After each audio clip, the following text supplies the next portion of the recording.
Hukuman mati untuk koruptor, Prabowo ledakan bom kebijakan, pejabat panik. Suasana di Istana Negara mendadak mencekam saat Presiden Prabowo Subianto mengumumkan kebijakan paling kontroversial dalam sejarah pemberantasan korupsi di Indonesia. Saya akan melawan korupsi dengan sekeras-kerasnya dan dengan segala tenaga dan upaya yang bisa saya kerahkan tanpa pandang bulu.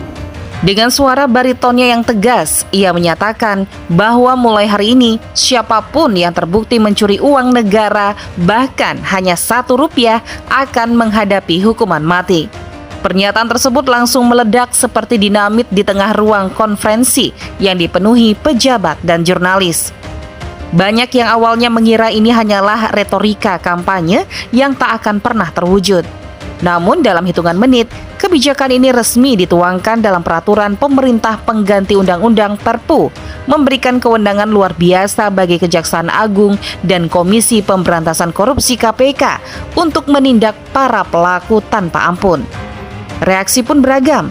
Media sosial meledak dengan dukungan dari masyarakat yang sudah muak dengan korupsi. Namun di sisi lain, banyak pejabat mulai gelisah. Beberapa langsung mengecek ulang laporan keuangan mereka, sementara yang lain bahkan dikabarkan mengalami serangan jantung akibat ketakutan. Di kantor-kantor pemerintahan, suasana berubah drastis. Seorang kepala dinas di Jawa Tengah yang pernah menggelapkan dana operasional sebesar Rp3.750 untuk rapat fiktif mendadak didatangi petugas KPK. Pejabat yang dulu menganggap uang kecil bukan masalah, kini justru bisa berakhir di hadapan regu tembak. Tak hanya di birokrasi, efek domino kebijakan ini mulai terasa di sektor usaha. Kontraktor mengeluh karena pejabat daerah kini terlalu takut menandatangani pencairan dana proyek. Di beberapa kementerian, para pegawai memilih menunda keputusan anggaran demi menyelamatkan diri, menyebabkan birokrasi yang sudah lambat menjadi semakin lumpuh. Di tengah kepanikan ini, beberapa kepala daerah mencoba meminta kejelasan hukum terkait batasan korupsi skala kecil. Namun hingga kini belum mendapat jawaban.